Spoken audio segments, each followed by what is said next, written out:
pay to win is a term that gets thrown out a lot in any gaming community, and you occasionally hear it in the Pokemon TCG. So today I wanted to tackle the question, is the Pokemon TCG pay to win?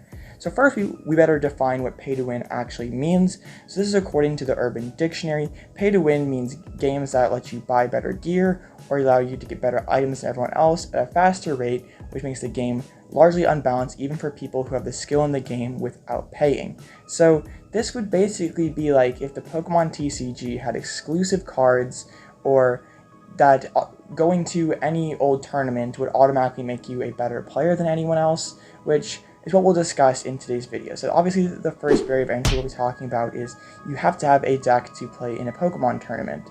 And this may have been a bigger issue in the past when you had cards like Shaman EX and Tapu Lele GX that made building a meta deck more expensive. Like those cards pushed out close to $100 at one point, so to build a viable meta deck you had to have maybe even $200 in some cases.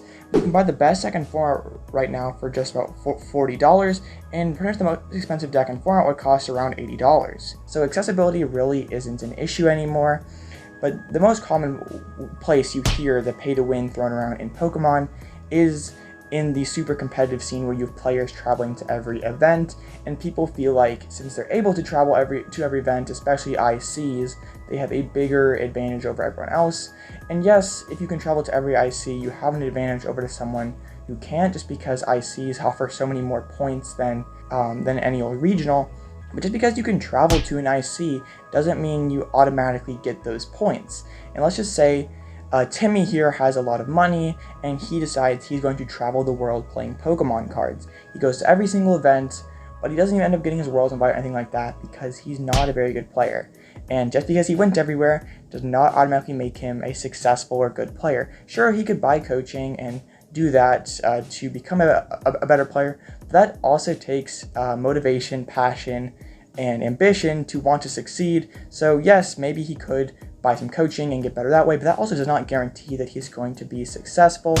And let's just ask the question, is Tordraklev one of the best players because he travels everywhere? No, he's one of the best players because he's an innovative deck builder and a meticulous player, which is what makes him successful. So does this guarantee that he's always going to win? No, but it makes it so he's successful more often than not, which, since he's successful a lot, it opens up the opportunities for sponsorships, for coaching, for content creation, to be able to monetize playing Pokemon and be able to do it full time. And yes, you may need to have a little extra money to be able to travel to that initial couple tournaments to get the ball. Money may be an initial barrier to entry, but if you have the skill and the passion and the drive to keep improving, you will eventually be able to get past that barrier. And being able to travel everywhere and play Pokemon full time is not an accident. The people who achieve that are people who deserve it. It's not something that just happens overnight. It takes a long period of time and a lot of hard work and sacrifices. And just in general, no matter the facet of life, no matter what career you're in or what you're trying to do, the people who succeed are the ones that are talented and passionate and driven to succeed. And they're going to succeed eventually, no matter what the career they're in. So Pokemon is definitely not pay to win in my opinion. But what do you guys think? Do you think Pokemon is pay to win or pay to play? Whatever you think about it, just any hot takes about the competitive Pokemon circuit, let me know in the comments. And thank you for taking the time out of the day to watch my video, and I appreciate it so much. Thank you for watching.